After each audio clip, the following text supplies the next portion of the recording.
Ito ang pinakamahalagang patakaran sa lahat, Mrs. Santos. Naramdaman ni Mara ang lamig ng boses ni Mrs. Elena Velasco na tila humahaplos sa kanyang batok. Nakatayo sila sa gitna ng isang pasilyo na gawa sa nagniningning at malamig na marmol. Tiyakin mong walang sino man ang makakakita sa kanya. Ang mga salitang yon ay hindi pakiusap. Iyon ay isang utos. Napahigpit ang hawak ni Mara sa strap ng kanyang luma ng bag. Pakiramdam niya, maging ang hangin sa loob ng mansyon ay may presyo. Ang bawat sulok ay amoy floor wax at pera. Ang bawat palamuti ay sumisigaw ng karangyaan. Pero ang katahimikan ang pinakamaingay sa lahat. Isang katahimikang nakakabingi. Naiintindihan ko po, ma'am, sagot ni Mara. Pinipilit na huwag manginig ang kanyang boses. Kailangan niya ang trabahong ito. Higit sa kahit na ano, kailangan niya ito. Tumango si Elena, ang perpektong manicure nito ay bahagyang kumislap sa ilalim ng ilaw mula sa dambuhalang chandelier. Hindi man lang siya tinapunan ng tingin. Ang mga mata ng ginang ay laging nakatuon sa malayo, na para bang may sinusuri itong kalaban na siya lang ang nakakakita. Sumunod ka kay Manang Celia, siya ang magpapaliwanag ng iba pa. Pagkasabi niyon, tumalikod na si Mrs. Velasco.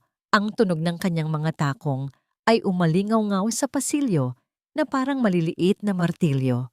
Si Manang Celia, isang matandang kasambahay na may malungkot na mga mata, ang lumapit sa kanya. Ngumiti ito ng bahagya, ngunit hindi umabot sa kanyang mga mata ang nangiti. Halika, Hija! Bulong nito. Sapat lang para marinig nilang dalawa.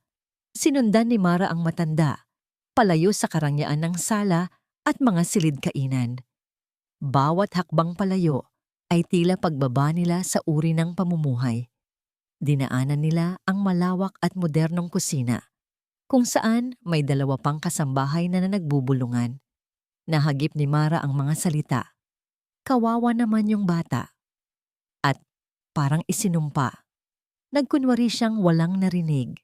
Huminto sila sa isang pinto sa pinakalikod na bahagi ng kusina. Isang simpleng pinto na gawa sa kahoy, walang anumang disenyo. Malayong malayo sa lahat ng pintong nakita niya sa mansyon. Kung hindi mo alam, aakalain mong pinto ito ng bodega. Dito ang silid niya, sabi ni Manang Celia. Ang pangalan niya ay Luna. Luna, buwan. Isang napakagandang pangalan para sa isang batang itinatago sa dilim. Bago ka pumasok, dagdag ng matanda. Tandaan mo, bawal ang maingay. Bawal ang matatapang na amoy. At higit sa lahat, bawal siyang tanungin tungkol sa balat niya. Tumango si Mara. Bago siya pumasok, kumatok muna siya ng 3 beses. Mahina lang, walang sumagot. Dahan-dahan niyang pinihit ang seradura at itinulak ang pinto. Ang silid ay maliit, malinis, pero simple. May isang kama, isang maliit na aparador, at isang mesang may mga pangkulay. Sa isang sulok, nakaupo sa sahig ang isang batang babae. Nakatalikod ito sa pinto, abala sa paglalaro ng sarili niyang mga daliri. Luna? Mahinang tawag ni Mara. Hindi lumingon ang bata. Dahan-dahang isinara ni Mara ang pinto at umupo sa sahig. Ilang talampakan ng layo mula kay Luna. Hindi siya nagsalita. Hinintay lang niya. Sa trabaho niya dati sa isang center, natutunan niyang ang pinakamahalagang tulong na maibibigay mo sa isang batang nasaktan ay ang katahimikan na nagsasabing, "Nandito ako. Hindi kita pipilitin." Ilang minuto ang lumipas. Sa wakas, dahan-dahang lumingon si Luna. At sa sandaling iyon, naunawaan ni Mara ang lahat. Ang balat ng bata ay mapula. Tila laging nasasaktan. May mga bahagi itong tuyo at nagbabalat. Pero hindi yon ang nakita ni Mara. Ang nakita niya ay ang mga mata ng bata. Mga matang malalim at malungkot.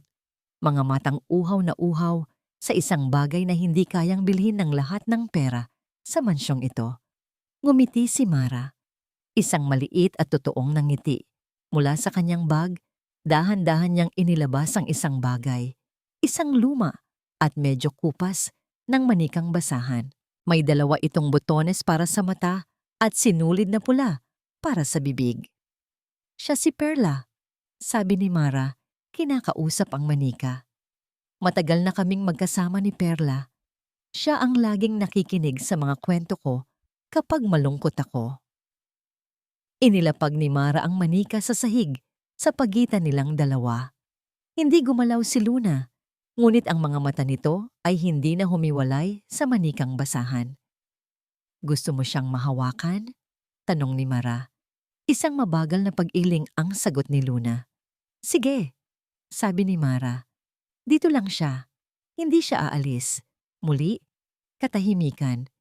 Ngunit sa pagkakataong ito, hindi na ito nakakabingi. Isa na itong katahimikan na may hinihintay. Pagkaraan ng ilang sandali pa, na tila ba isang kawalang hanggan, dahan-dahang gumapang si Luna palapit.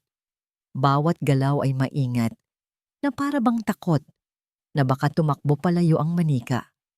Inabot ng bata ang kanyang kamay. Ang mga daliri nitong nanginginig ay dahan-dahang hinaplos ang sinulid na buhok ni Perla. Isang maliit na himala na puno ng pag-asa ang puso ni Mara. Ito na ang simula. Tuluyan ng kinuha ni Luna ang manika. At sa unang pagkakataon, nakita ni Mara ang anino ng isang nangiti sa mga labi ng bata. Niyakap nito si Perla na para bang ito ang pinakamahalagang yaman sa buong mundo. Sa sobrang tuwa ni Mara, hindi niya namalayan ang pagbukas ng pinto sa kanyang likuran. Anong ginagawa mo? Ang boses ni Elena Velasco ay parang yelong tumusok sa kanyang likuran. Bigla, ang munting sinag ng pag-asa sa loob ng silid ay namatay. Nakatayo si Elena sa may pintuan. Ang kanyang dibdib ay mabilis na tumitibok sa galit. Pinanood niyang yumuko si Mara para pulutin ang bag nito. Ang mukha ng babae ay puno ng pagkalito at takot. Sa isang sulok, napasiksik si Luna. Mahigpit na yakap-yakap ang manikang basahan na tila ba ito ang kanyang tanging kalasag. Sa labas tayo mag-usap, utos ni Elena. Ang bawat salita ay matigas at walang emosyon. Hindi niya hahayaang makita ng bata ang galit sa kanyang mga mata. Hindi niya hahayaang magkaroon ng isa pang gulo. Sumunod si Mara palabas ng silid at marahang isinara ni Elena ang pinto. Hinarap niya ang bagong tagapag-alaga. Ano sa tingin mo ang ginagawa mo? Tanong ni Elena. Pinapanatili ang kanyang boses na mahina ngunit puno ng panganib. Ma'am, pasensya na po. Gusto ko lang po sanang. Gusto mo? Putol ni Elena. Hindi ka binabayaran para sa mga bagay na gusto mo, Miss Santos. Binabayaran ka para sumunod sa mga patakaran. At ang pinakaunang patakaran ay ang huwag bigyan ng bata ng kahit anong bagay na hindi ko aprobado. Nakita ni Elena ang pangingilid ng luha sa mga mata ni Mara. Ngunit hindi siya nakaramdam ng awa. Ang awa ay isang luho na hindi niya kayang bayaran. Ma'am, isa lang po itong manika. Isang manika ngayon, sagot ni Elena, humakbang palapit. Bukas, isang pangako. Sa susunod na araw, isang pangarap.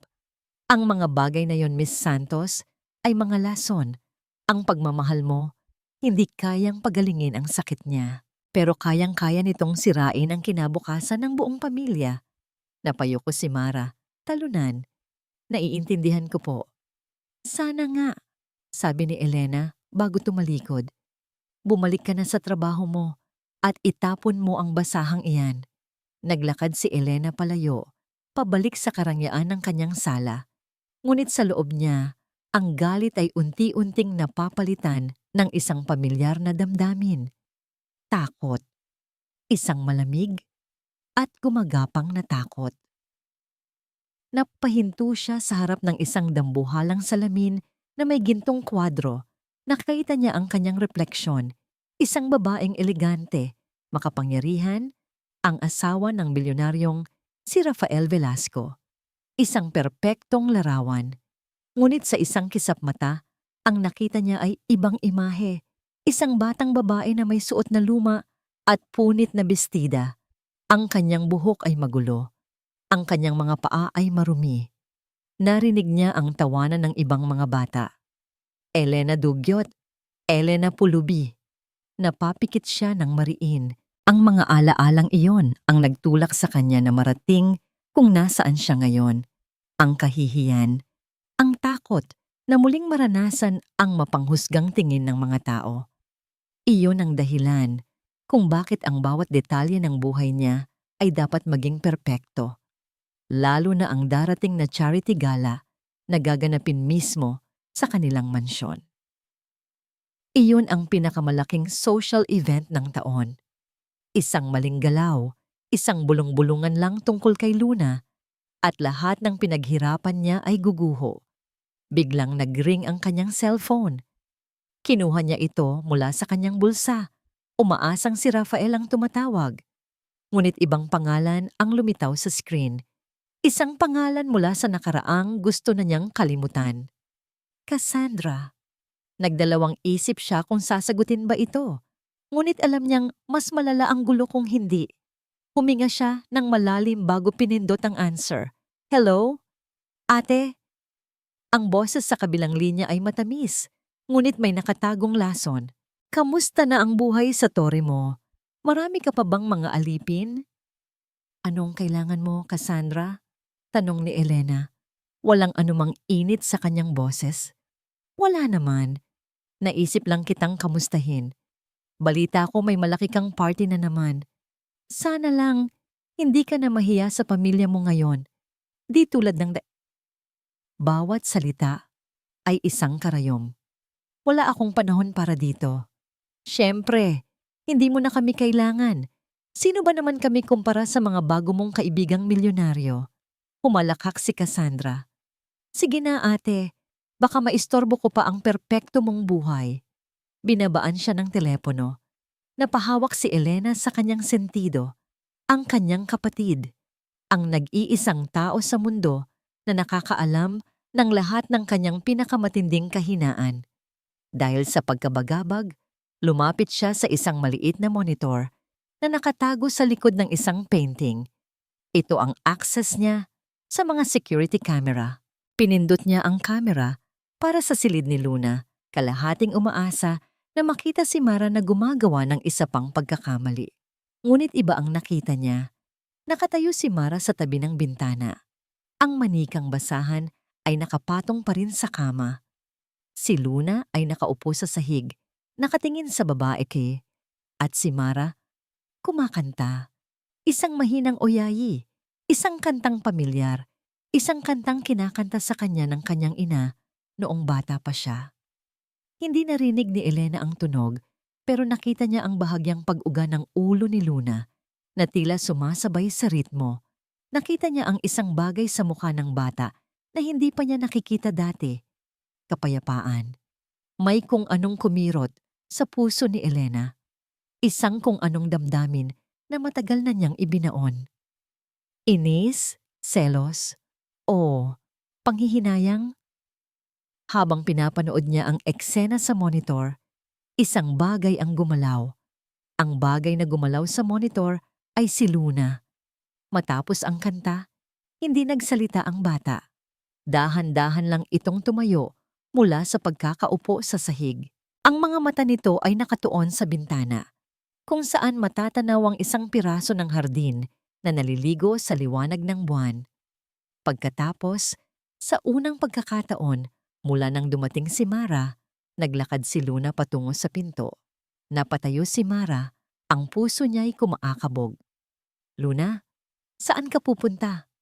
Huminto ang bata sa harap ng pinto at lumingon kay Mara. Hindi ito nagsalita, pero ang mga mata nito ay nangungusap. Isang pakiusap na sumira sa lahat ng pader na itinayo ni Mara sa kanyang puso. Huwag, bawal ito. Iyon ang sigaw ng kanyang isip.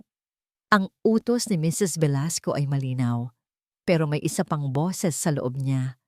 Ang boses na nagpapaalala sa kanya ng sarili niyang kapatid na pumanaw nang hindi man lang nasilayan ang ganda ng mundo sa labas ng kanyang silid. Pero ito ang kailangan niya. Napalunok si Mara.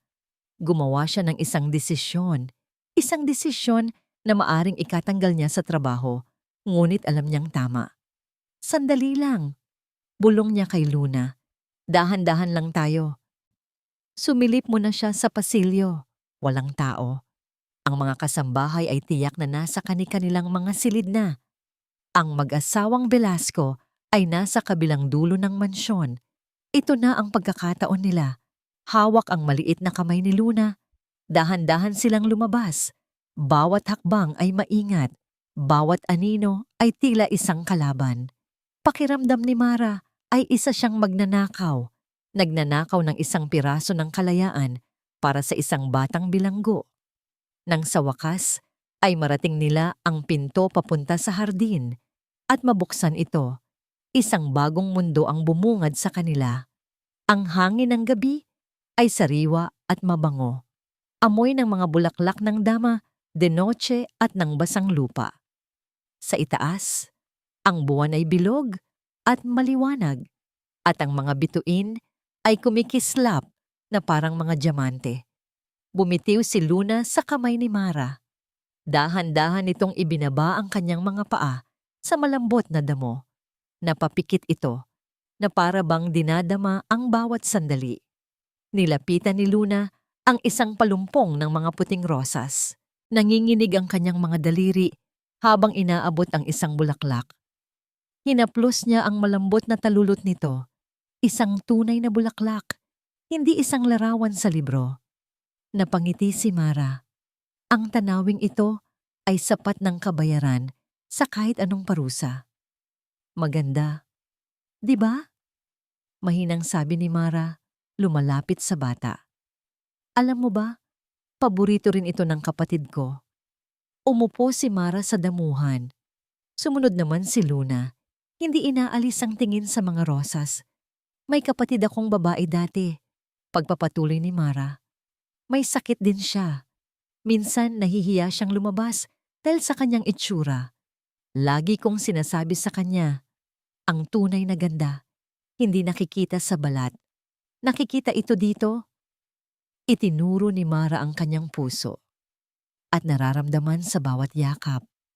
Biglang may narinig silang kaluskos mula sa mga halamanan sa di kalayuan. Nagulat si Luna at napasiksik kay Mara, nanginginig sa takot. Walang pag-aalinlangan, niyakap ni Mara ang bata. Isang yakap na mahigpit at puno ng pag-aram. Shh! Nandito lang ako. Bulong niya. Walang mananakit sa'yo. Pangako. Hindi nila alam. Sa dilim, ilang metro ang layo. May isang lente ng kamera na nakatutok sa kanila. Isang dahan-dahang pag-click ang narinig na sinakop ng tunog ng mga kuliglig. Ang isang sandali ng purong pagmamahal ay nakuha sa isang larawan. Matapos ang ilang minuto pa, nang sigurado ng ligtas, dahan-dahang ibinalik ni Mara si Luna sa silid nito. Bago siya umalis, hinalikan niya ang noo ng bata. Matulog ka na, Luna. Bumalik si Mara sa kanyang maliit na kwarto sa may gilid ng mansyon. Ang puso niya ay puno ng pinaghalong saya at kaba. Masaya siya para kay Luna. Ngunit kinakabahan siya sa maaaring mangyari. Humiga siya sa kanyang kama at kinuha ang kanyang cellphone para tingnan kung anong oras na. Bigla, umilaw ang screen. Isang text message mula sa isang numerong hindi rehistrado. Binuksan niya ito. 4 na salita lang ang laman. Alam ko ang ginagawa mo. Mag-ingat ka. Nanlamig ang buong katawan ni Mara. Ang saya na naramdaman niya kanina ay biglang naglaho, napalitan ng yelo ng takot. Hindi nakatulog si Mara ng gabing iyon. Paulit-ulit na umikot sa isip niya ang misteryosong text message. Sino ang nagpadala nito? Paano niya nalaman? Isa ba ito sa mga kasambahay? O mas malala pa, si Mrs. Velasco ba mismo? Kinabukasan, pumasok siyang tila isang multo sa mansyon. Bawat anino ay pinagsususpetsahan niya. Bawat bulungan ng mga kasambahay ay tila tungkol sa kanya. Ang ngiti at pasasalamat sa mga mata ni Luna ang tanging nagbibigay sa kanya ng lakas para tapusin ang araw. Binigyan siya ni Manang Celia ng day off kinahapunan. Mukhang pagod ka, Hija. Magpahinga ka muna. Sabi ng matanda na may pag-aalala. Pumayag si Mara. Kailangan niyang lumayo sandali sa mansyon. Kailangan niyang mag-isip. Nagpunta siya sa isang maliit at hindi gaanong mataong coffee shop sa bayan ng Tagaytay. Umupo siya sa isang sulok, hawak ang isang tasang mainit na kape, at tinititigan ang kanyang cellphone na para bang anumang oras ay may lalabas na halimaw mula roon. Excuse me, miss. Pwedeng makiupo? Puno na kasi sa iba. Nag-angat ng tingin si Mara. Isang babaeng nasa mga mid-40s ang nakatayo sa harap niya. Elegante itong manamit, pero may kabaitan sa kanyang ngiti. Sige po, sagot ni Mara. Umupo ang babae at inilapag ang kanyang bag. Grabe ang tao ngayon, no? Ako nga pala si Cassie. Sabi nito, inilahad ang kamay. Mara po, sagot niya. Tinatanggap ang pakikipagkamay. Parang ang lalim ng iniisip mo, Mara. Sabi ni Cassie, ang kanyang mga mata ay puno ng simpatya. May problema ba? Karaniwan, hindi pala kwento si Mara sa mga hindi niya kakilala. Pero may kung anong mahinahon at mapagkakatiwalaan sa babaeng ito. At sa mga sandaling ito, kailangan niya ng isang taong mapagsasabihan. Nagsimula siyang magkwento. Hindi niya binanggit ang pangalan ng pamilya Velasco, pero ikinuwento niya ang tungkol sa isang batang itinatago, sa mga magulang na takot sa sasabihin ng iba, at sa sarili niyang pagnanais na makatulong. Si Cassie ay nakinig ng mabuti. Hindi ito sumisingit. Tumango-tango lang ito sa mga tamang pagkakataon na para bang naiintindihan nito ang bawat salitang sinasabi niya. Alam mo, Mara, sabi ni Cassie nang matapos si Mara, ang ginagawa mo ay tama. Ang pagmamahal ay hindi dapat ikinukulong. Biglang gumaan ang pakiramdam ni Mara. Sa wakas, may isang taong nakaintindi sa kanya. Isa akong social worker. Pagpapatuloy ni Cassie. Nakakita na ako ng maraming kaso na tulad ng sa alaga mo. At alam mo ba kung ano ang laging problema? Ang takot ng mga magulang. Takot na mahusgahan. Takot na masira ang kanilang pangalan. Ganoon na nga po, sabi ni Mara. Pero ano po ang magagawa ko? Isa lang po akong tagapag-alaga. Ngumiti si Cassie. Isang nangiting nakakapanatag.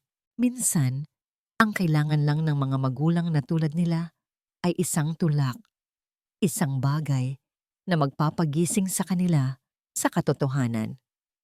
Tulad po ng ano? Huwag kang mag-alala, sabi ni Cassie. Ang mahalaga, ipagpatuloy mo lang ang pagmamahal mo sa batang iyan.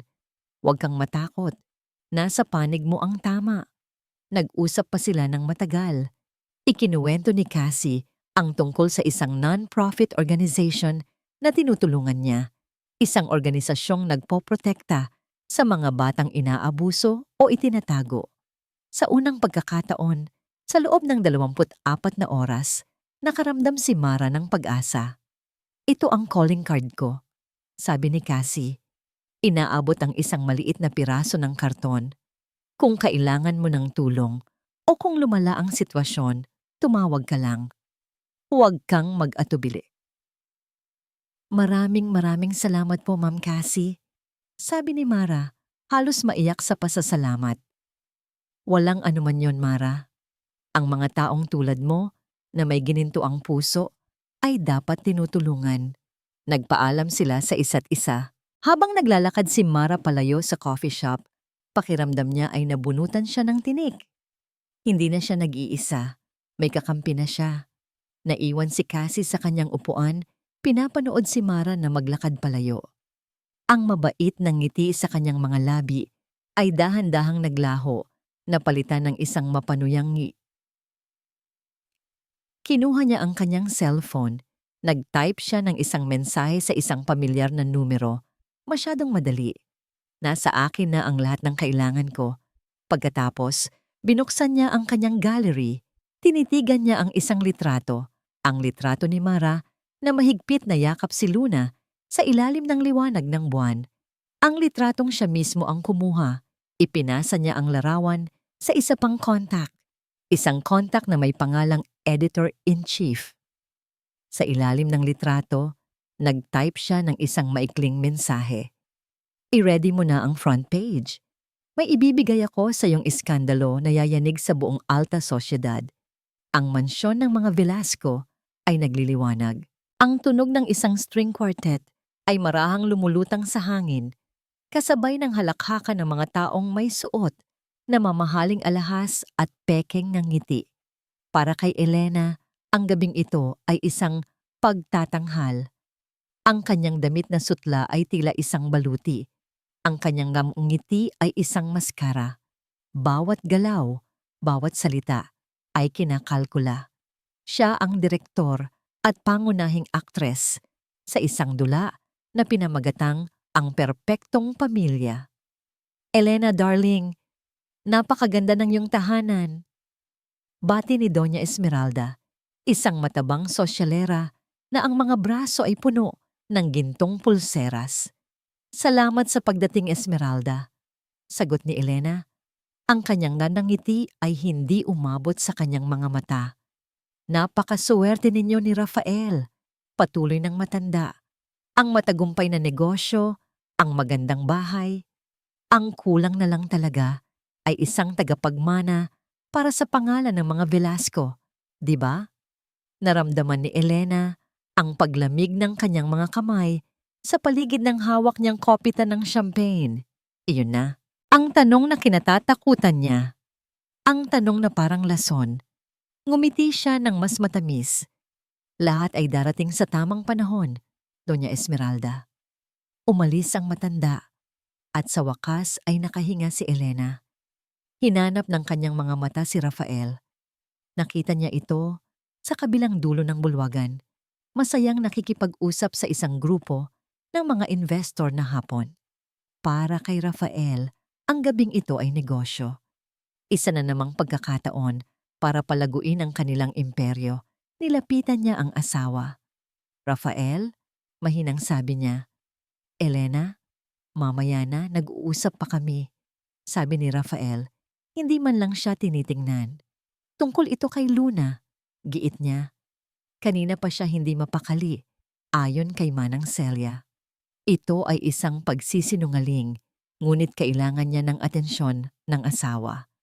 Sa wakas, lumingon ito sa kanya. Ang mga mata ni Rafael ay may bahid ng inis. Elena, napaka-importante ng gabing ito. Huwag mong sirain. Nariyan naman ang bagong yaya, di ba? Hayaan mong gawin niya ang trabaho niya. Bumalik si Rafael sa pakikipag-usap at naiwan si Elena na nakatayo roon, tila isang palamuti na walang silbi. Isang matinding kaba ang gumapang sa kanyang dibdib. Hindi niya mapagkatiwalaan si Mara. Pagkatapos ng insidente sa hardin, lalo siyang nag-alinlangan. Dahan-dahan siyang tumalikod sa mga bisita at naglakad patungo sa pasilyo na papunta sa kanyang opisina. Kailangan niyang siguraduhin. Binuksan niya ang monitor ng security camera. Nakita niya ang silid ni Luna.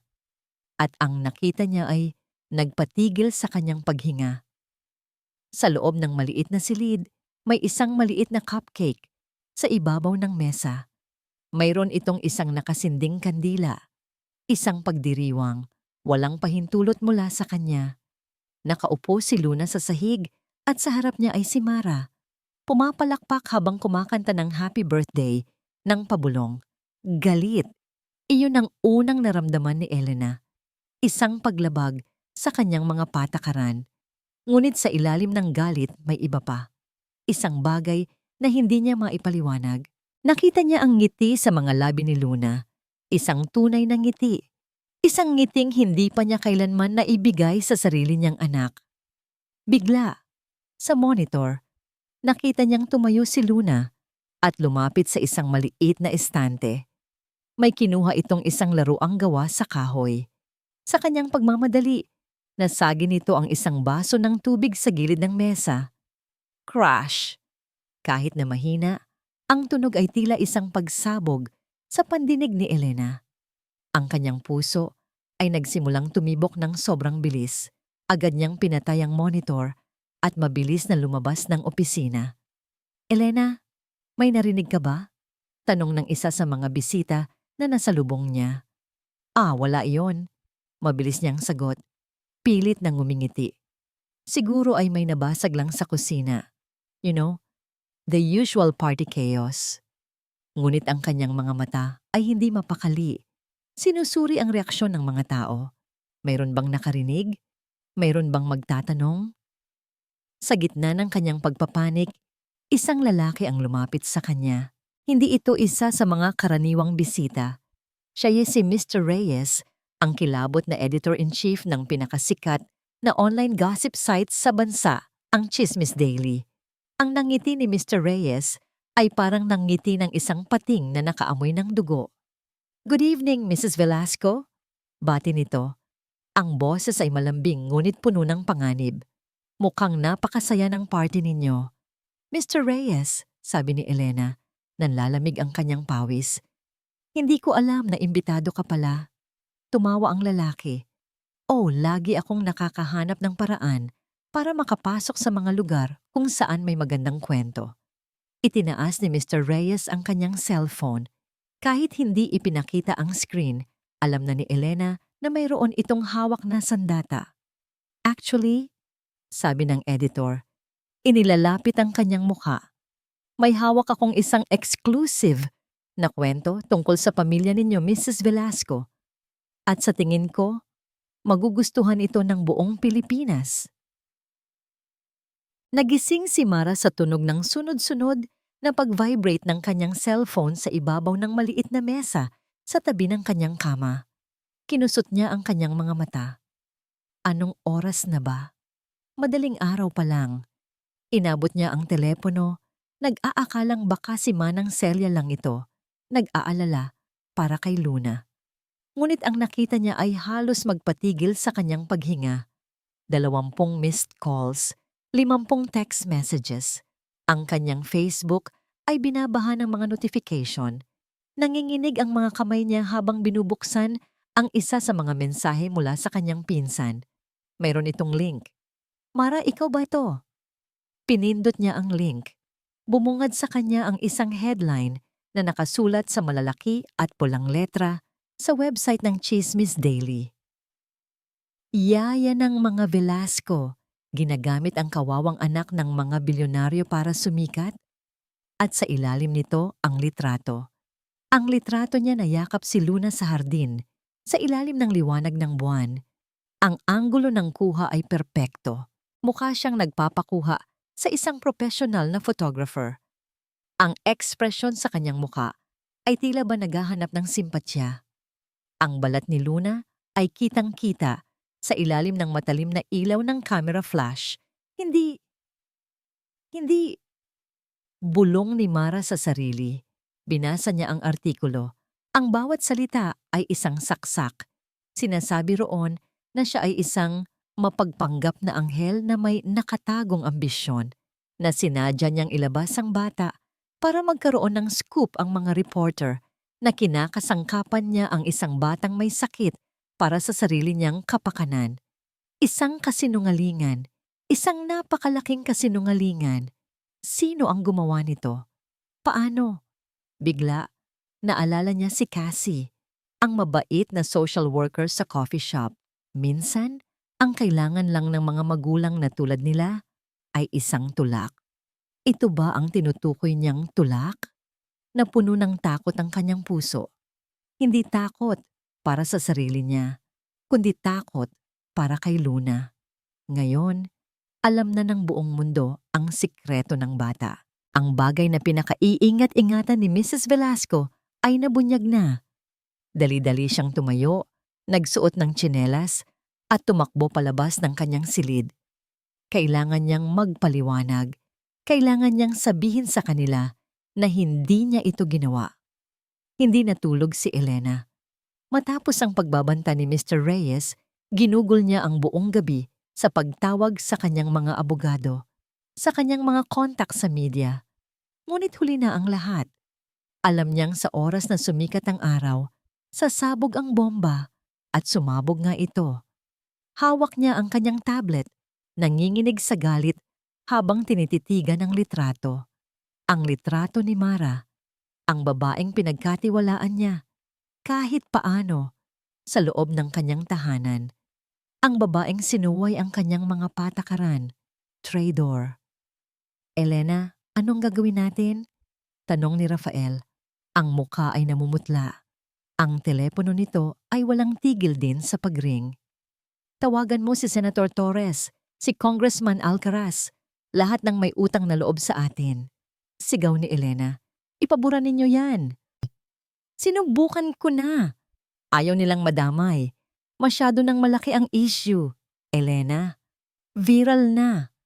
Sa gitna ng kaguluhan, isang tawag ang pumasok sa telepono ni Elena. Si Cassandra. Sinagot niya ito.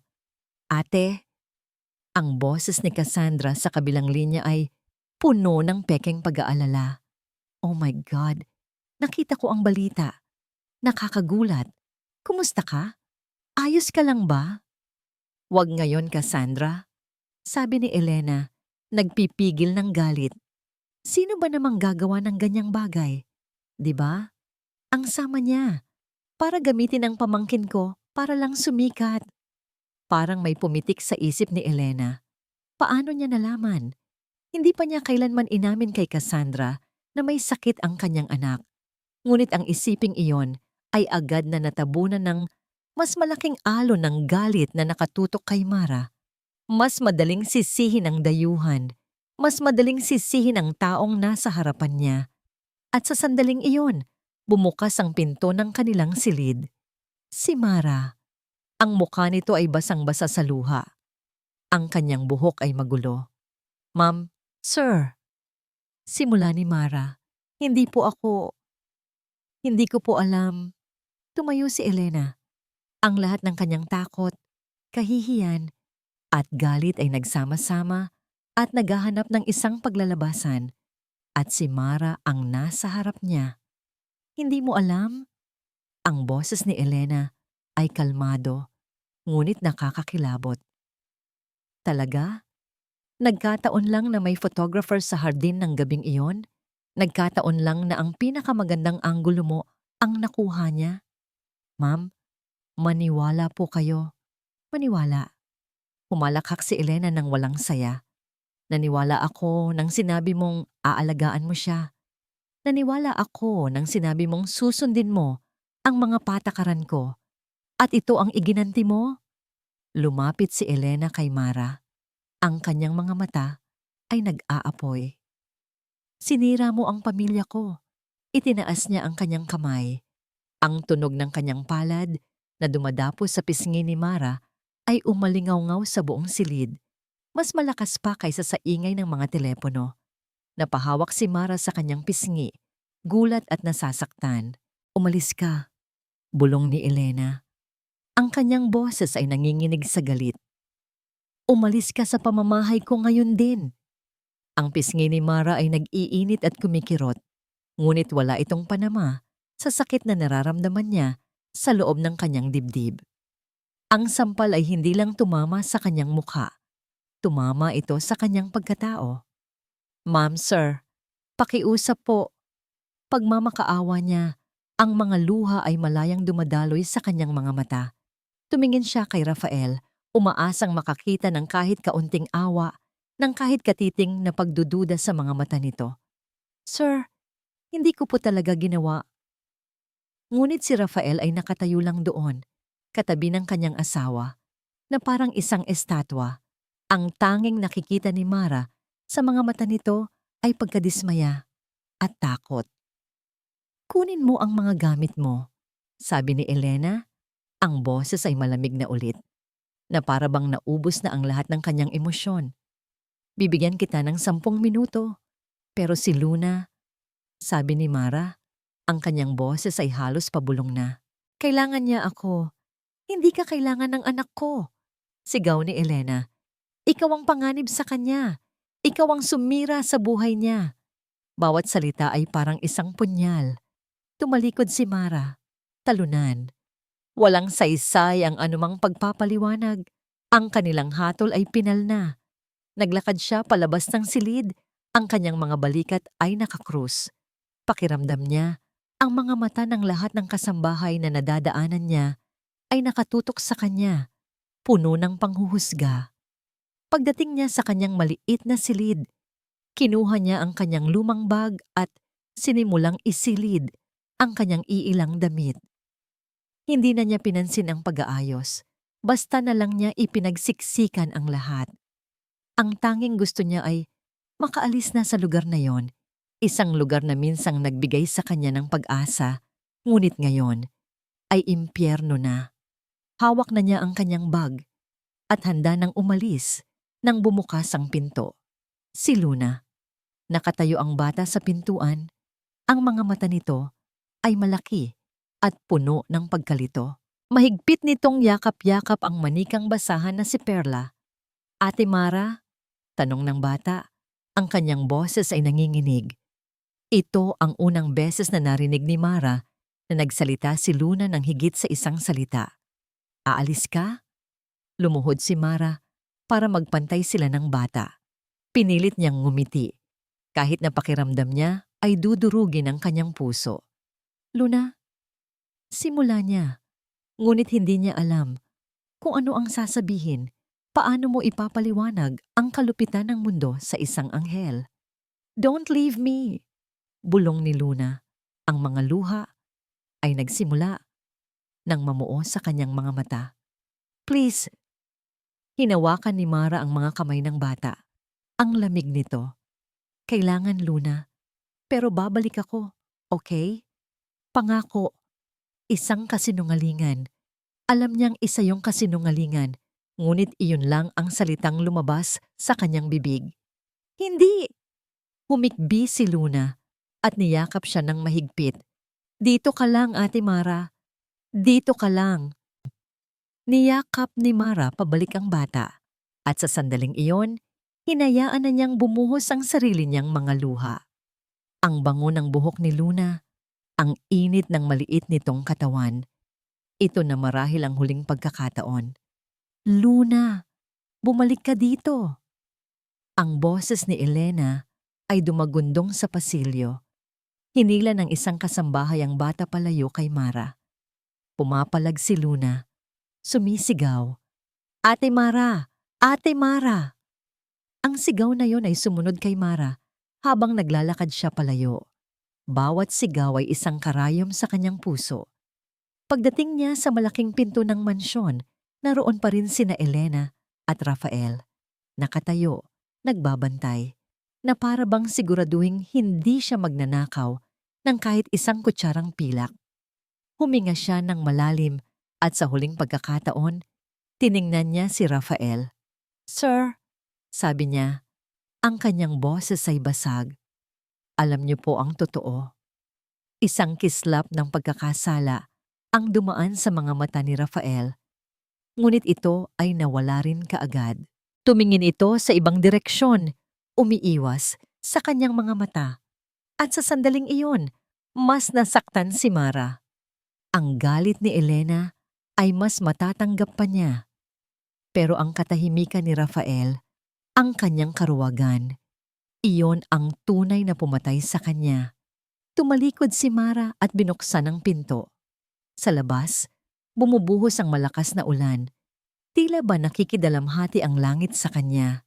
Wala siyang payong, wala siyang pakialam. Nagsimula siyang maglakad palayo sa mansyon, palayo sa mga pekeng ngiti, palayo sa mga sirang pangako. Ang bawat patak ng ulan ay malamig sa kanyang balat, ngunit hindi ito kasing lamig ng nararamdaman niya sa loob. Ang sigaw ni Luna ay unti-unti nang humihina sa kanyang likuran, hanggang sa ito ay sinakop na ng ingay ng bumubuhos na ulan. Naglalakad siya ng walang patutunguhan. Ang kanyang damit ay basang-basa na. Ang kanyang mga paa ay mabigat. Ang sakit sa kanyang puso ay napakabigat. Ilang metro mula sa gate ng mansyon, biglang nagdilim ang kanyang paningin. Ang kanyang mga tuhod ay bumigay. Bago pa man tumama ang kanyang mukha sa basang semento, ang huling pumasok sa kanyang isip ay ang mukha ni Luna. na umiiyak at tumatawag sa kanyang pangalan. Pagkatapos, kadiliman. Umalis na si Mara. Natupad na ang gusto ni Elena. Ang traidor ay napalayas na. Ang problema ay naalis na.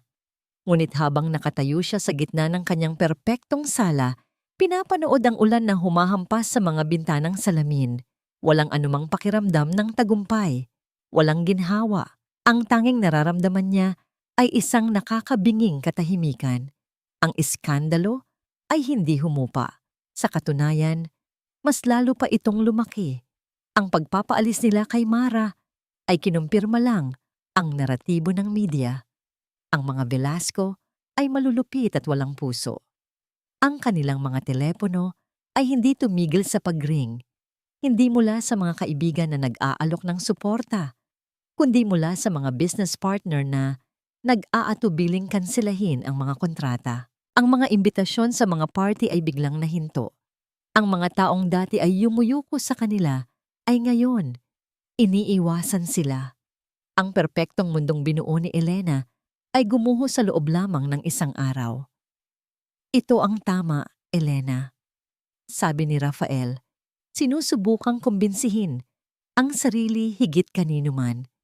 Para ito sa proteksyon ni Luna. Ngunit si Luna ay hindi protektado. Sa mga sumunod na araw, si Luna ay naging isang anino. Isang multo sa loob ng sarili niyang silid. Hindi na ito lumalabas. Hindi na ito kumakain. Hindi na ito nagsasalita. Ang tanging ginagawa niya ay umupo sa isang sulok. Mahigpit na yakap-yakap ang manikang basahan na si Perla at nakatitig sa kawalan. Sinubukan ni Elena na pumasok sa silid. Sinubukan niyang kausapin ito. Luna anak, kumain ka na, sabi niya. Inilalapag ang isang tray ng pagkain sa mesa. Hindi lumingon si Luna. Gusto mo ba ng bagong laruan? Kahit ano, bibili ni Mama. Katahimikan, isang araw, pumasok si Elena at nakita niyang nagkalat sa sahig ang mga piraso ng papel. Ang mga drawing na ginawa ni Luna kasama si Mara, mga bulaklak, araw at maliliit na ibon ay pinagpira-piraso. May kung anong kumirot sa puso ni Elena. Parang siya ang pinunit. Kailangan natin siyang dalhin sa doktor, sabi ni Rafael isang gabi. Hindi ito maganda. Dumating ang doktor, isang matandang espesyalista na matagal ng pidya ni Luna. Pagkatapos suriin ang bata, kinausap niya ang mag-asawa sa labas. Ang pisikal na kondisyon niya ay stable, sabi ng doktor. Pero ang kanyang mental at emotional state, lubha siyang depressed. May nangyari ba? May isang bagay ba na biglang nawala sa buhay niya? Nagkatinginan sina Elena at Rafael. Ang hindi sinasabing sagot ay nakabitin sa hangin sa pagitan nila. Si Mara. Nang gabing iyon, hindi makatulog si Elena.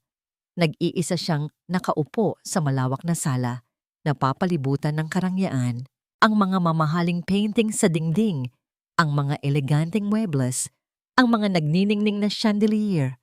Lahat ng ito ay tila nangungutya sa kanya. Para saan ang lahat ng ito? Tanong niya sa kanyang sarili sa unang pagkakataon. Ipinaglaban niya ang imaheng ito. Pumatay siya ng mga relasyon para dito. Iwinaksin niya ang sarili niyang kapatid para dito. Itinago niya ang sarili niyang anak para dito. At ngayon, hawak na niya ang lahat ng ito, pero pakiramdam niya ay wala siyang hawak na kahit ano. Ang mansyon ay hindi na isang palasyo. Isa na itong malamig at malungkot na libingan. Tumayo siya at naglakad patungo sa silid ni Luna. Marahan niyang binuksan ang pinto. Sa dilim, naaaninag niya ang maliit na katawan ng kanyang anak na nakabaluktot sa kama. Narinig niya ang isang mahinang tunog, isang hikbi. Umiiyak si Luna habang natutulog. Naramdaman ni Elena ang sarili niyang mga mata na nag-iinit. Isang damdamin na matagal na niyang hindi naramdaman. Pagsisisi. Napansin niya ang isang bagay sa sahig, malapit sa kama. Isang bagay na hindi dapat nandoon. Lumapit siya para pulutin ito. Isang lumang cellphone, mukhang laruan. Marahil ay isa sa mga lumang telepono ni Rafael na ibinigay sa bata. Dahil sa kung anong impulso, umupo siya sa sahig at binuksan ito. Baka sakaling may mga laro dito na maaring makapagpasaya kay Luna. Ang baterya ay malapit nang maubos, ngunit bumukas ito. Walang mga laro. Ang tanging laman nito ay ilang mga larawan at isang video file. Pinindot niya ang video. Ang nanginginig na kuha ay nagpakita ng mukha ni Rafael, nakangiti at tumatawa. Ang video ay malinaw na kinunan mismo ni Luna. Ilang taon na ang nakalipas. Mas bata pa si Rafael dito, mas walang alalahanin. Nakaupo siya sa sahig ng silid, naglalaro, kasama ang kanyang anak. Kahit anong mangyari, narinig ni Elena ang boses ng kanyang asawa sa video. Puno ng sinseridad. Poprotektahan ka lagi ni Papa, okay? Kahit sino pa ang manakit sa'yo, haharapin sila ni Papa. Pinanood ni Elena ang sarili niyang asawa na hinahalikan ng noo ng kanilang anak at niyayakap ito ng mahigpit. Isang pangako. Isang pangakong matagal nang nakalimutan at napako. Biglang nagbago ang eksena sa video. Ang kuha ay naging mas estable. Malinaw na ibang tao na ang may hawak ng telepono.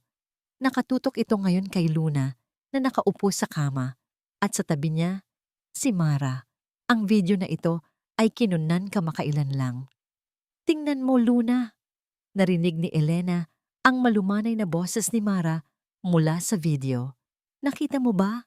Mahal na mahal ka ng papa mo.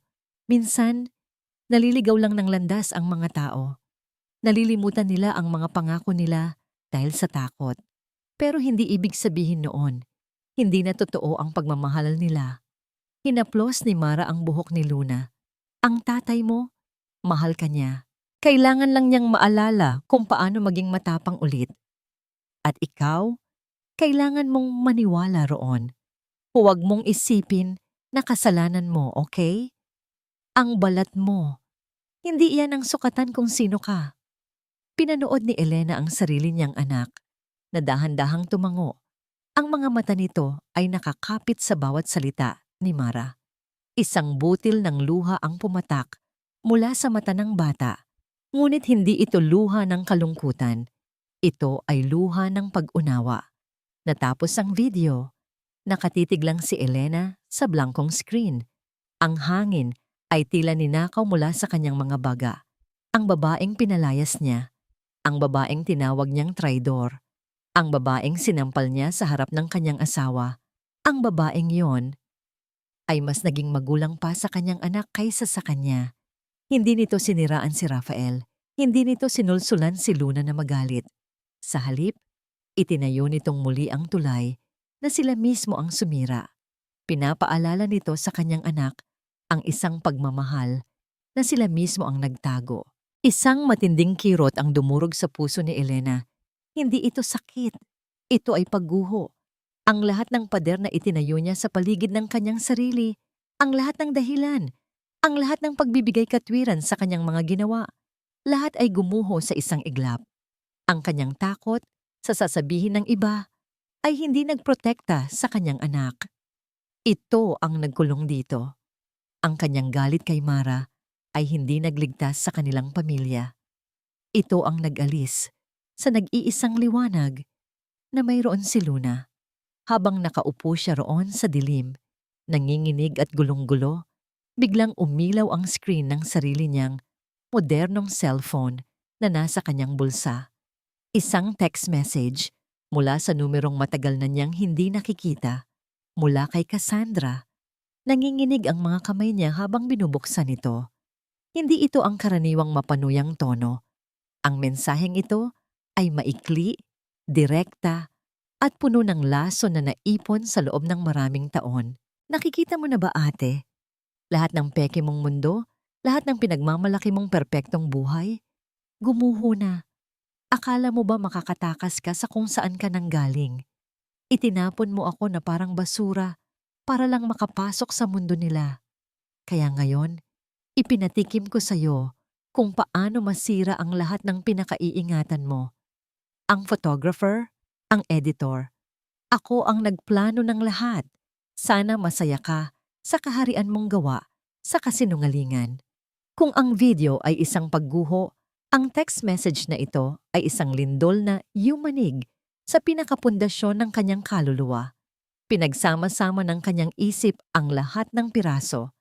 Ang pagbisita ni Cassandra, ang pakikipagkaibigan nito kay Mara, ang tiyempo ng iskandalo, ang tawag nito na may pekeng pag-aalala. Hindi si Mara, hindi kailanman naging si Mara. Ang gumawa nito ay ang sarili niyang kapatid, ang sarili niyang dugo. Isang paghihiganti na isinilang mula sa sakit na siya mismo ang nagdulot. Ang halimaw na sumira sa kanyang pamilya ay isang halimaw na siya mismo ang lumikha. Isang tunog ang kumawala mula sa lalamunan ni Elena. Hindi isang sigaw, isang ungol ng isang nasasaktang hayop. Isang tunog ng lubos na pagkasira. Mabilis siyang tumayo na ibagsak ang lumang cellphone sa sahig. Tumakbo siya palabas ng silid ni Luna. Ang mga luha ay bumubulag sa kanyang paningin. Sinalubong niya si Rafael sa pasilyo na nagising sa kanyang ingay. Elena, anong nangyayari? Tanong ng asawa, puno ng pag-aalala. Hindi siya sumagot. Ipinakita niya ang screen ng kanyang telepono, ang mensahe ni Cassandra. Nakita ni Elena ang pagbabago sa mukha ng kanyang asawa mula sa pagkalito, patungo sa pagkabigla, at sa huli, sa realisasyon. Inabot nito ang lumang cellphone mula sa sahig na pinanggalingan ni Elena at pinanood ang video. Dalawang katotohanan, dalawang saksak sa puso sa loob lamang ng ilang minuto. Nang matapos ang video, si Rafael ay napasandal sa dingding. Ang mukha ay nakasubsob sa kanyang mga palad. Umiiyak ito. Sa wakas, ngunit si Elena ay tapos na sa pag-iyak. Ang kanyang sakit ay naging isang determinasyon, isang malinaw at nag-aapoy na layunin. Mayroon lang siyang isang kailangang gawin. Isang pagkakamali na kailangan niyang itama. Hindi na niya pinansin si Rafael. Nagmamadali siyang bumaba ng hagdan, hindi alintana ang karangyaan sa paligid. Hinablot niya ang susi ng kotse mula sa isang mesang marmol. "Saan ka pupunta?" Sigaw ni Rafael mula sa itaas. Sumigaw si Elena pabalik. Ang kanyang boses ay umalingaw-ngaw sa buong mansyon. Basag sa sakit ngunit buo sa desisyon. Hahanapin ko siya. At kasabay ng pagkulog sa labas, bumukas ang malaking pinto. Tumakbo si Elena palabas, sa gitna ng bumubuhos na ulan, hindi para tumakas, kundi para hanapin ang daan pabalik. Nagmaneho si Elena na tila isang baliw sa gitna ng bumubuhos na ulan. Ang mga ilaw ng kotse ay bahagya lang tumatagos sa kapal ng kadiliman. Hindi niya alam kung saan hahanapin si Mara. Wala siyang address, wala siyang numero. Ang tanging meron siya ay isang desperadong pangangailangan na humingi ng tawad. Bigla, isang alaala ang pumasok sa kanyang isip. Ang calling card na nakita niya sa basurahan ng silid ni Mara noong araw na pinalayas niya ito. Ang pangalan ng isang non-profit organization. Isang lugar para sa mga bata. Mabilis niyang hinanap ang pangalan sa internet gamit ang kanyang telepono. Nakuha niya ang isang address, isang maliit at hindi kilalang ampunan sa labas ng Tagaytay. Nag-U-turn siya, ang mga gulong ay umiskit sa basang kalsada. Nang marating niya ang lugar, halos hindi niya ito makilala. Isa itong maliit at lumang gusali. Ang pintura ay natutuklap na, malayo sa karangyaan na kanyang kinalakihan. Bumaba siya ng kotse, hindi alintana ang ulan na bumabasa sa kanyang mamahaling damit. Pumasok siya sa loob. Ang amoy ay pinaghalong amoy ng lumang kahoy, sabon at lugaw. Sa isang sulok, nakita niya ang isang grupo ng mga bata, mahimbing na natutulog sa mga simpleng banig. At doon, sa gitna nila, nakaupo sa isang upuang kahoy ay si Mara. Binabantayan nito ang pagtulog ng mga bata. Isang basang bimpo ang nasa kanyang kamay na marahil ay ginamit para punasan ang noo ng isang batang nilalagnat. Mukha itong pagod, payat. Ngunit sa kanyang mga mata, mayroong kapayapaan. Isang kapayapaan na hindi kailanman nakita ni Elena sa sarili niyang mansyon. Dahan-dahang lumapit si Elena. Narinig ni Mara ang kanyang mga yapak at lumingon. Nang makita siya ni Mara, ang mga mata nito ay nagpakita ng gulat, pagkatapos ay pag-iingat.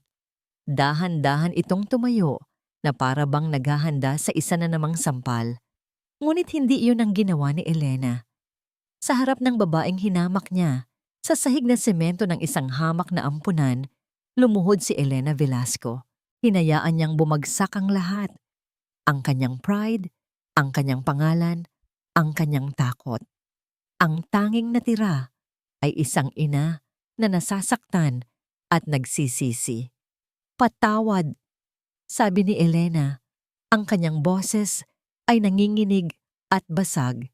Ang mga luha ay humalo sa tubig ulan sa kanyang mukha. Mara, patawarin mo ako. Hindi makapagsalita si Mara. Nakatitig lang ito sa babaeng nakaluhod sa kanyang harapan. Mali ako, pagpapatuloy ni Elena. Naging bulag ako dahil sa takot. Naging makasarili ako. Sinaktan kita. Sinaktan ko ang sarili kong anak. Pakiusap, Mara. Tulungan mo ako. Tulungan mo si Luna. Bumalik ka. Pakiusap. Ang pagsusumamo ay totoo. Ang sakit ay hindi peke. Nakita ito ni Mara sa mga mata ni Elena. At sa kabila ng lahat ng sakit na idinulot sa kanya, ang puso ni Mara, na laging puno ng habag, ay nagsimulang lumambot. Dahan-dahan, yumuko si Mara at hinawakan ang mga braso ni Elena. Itinayo niya ito. Tumayo po kayo, ma'am, sabi ni Mara. Ang kanyang sariling mga mata ay puno na rin ng luha. Sa sandaling iyon, sa gitna ng katahimikan ng isang lumang ampunan, dalawang babae mula sa magkaibang mundo ang nag-iyakan. Hindi bilang amo at katulong, kundi bilang dalawang inang nagmamahal sa iisang bata. 6 na buwan ang lumipas. Ang dating malamig at tahimik na mansyon ng mga Velasco ay hindi na makilala. Ang malaking gate ay laging bukas. Ang pangalan sa labas ay bago na, Casa ng Liwanag. Sa hardin, kung saan minsang kinuhanan ng isang malisyosong litrato, ngayon ay puno ng tawanan ng mga bata. Mga batang tulad ni Luna, mga batang may mga karamdaman, mga batang itinatago, mga batang kailangan lang ng pagmamahal. Si Mara, na ngayon ay administrator ng Casa ng Liwanag, ay nakangiting pinapanood sila mula sa terrace. Mukhang masaya sila, sabi ng isang boses sa kanyang tabi. Lumingon siya at ngumiti. Oo, Mr. Velasco, masaya na sila. Si Rafael ay ibang tao na. Ang mga guhit ng pag-aalala sa kanyang mukha ay napalitan ng mga guhit ng ngiti. Araw-araw, pagkatapos ng trabaho, umuuwi siya hindi sa isang opisina, kundi dito para magbasa ng mga kwento para sa mga bata. Sa isang sulok ng hardin, nakita ni Mara si Elena. Kasama nito ang isang babae, si Cassandra. Ang kanilang pag-uusap ay hindi laging madali. May mga araw na puno ito ng tensyon, ngunit hindi na sila sumusuko. Dahan-dahan nilang tinatahi ang sugat ng kanilang nakaraan, isang sinulid bawat araw. Mama Elena, Ate Mara, isang masayang sigaw ang pumukaw sa kanilang lahat. Si Luna. Tumakbo ito palapit sa kanila, ang kanyang buhok ay sumasayaw sa hangin. Hindi na ito nagtatago. Ang kanyang balat ay naroon pa rin, ngunit hindi na iyon ang unang napapansin ng mga tao. Ang una nilang nakikita ngayon ay ang kanyang nagliliwanag ng ngiti. Tumakbo siya at niyakap ng sabay sina Elena at Mara. Isang yakap na mahigpit, isang yakap na buo. Mahal ko po kayong dalawa, sabi ng bata. Ang kanyang bighani ay sapat na para maging araw sa kanilang lahat. Niyakap ni Elena pabalik ang kanyang anak at tumingin siya kay Mara sa ibabaw ng ulo ni Luna. Ang kanilang mga mata ay nagtagpo. Sa tingin na yon, mayroong pasasalamat, respeto at isang ugnayan na mas malalim pa sa pagkakaibigan. Sila ay isang pamilyang hindi perpekto, isang pamilyang nabuo mula sa mga pagkakamali at pinagaling ng pagpapatawad.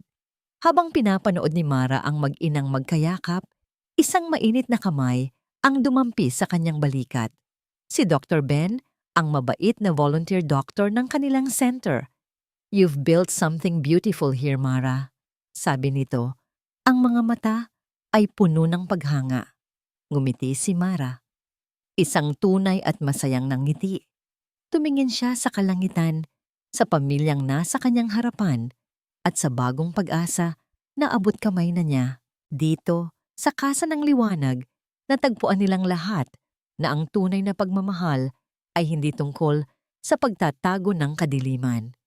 Ito ay tungkol sa pagkakaroon ng lakas ng loob na buksan ang mga bintana at hayaang pumasok ang liwanag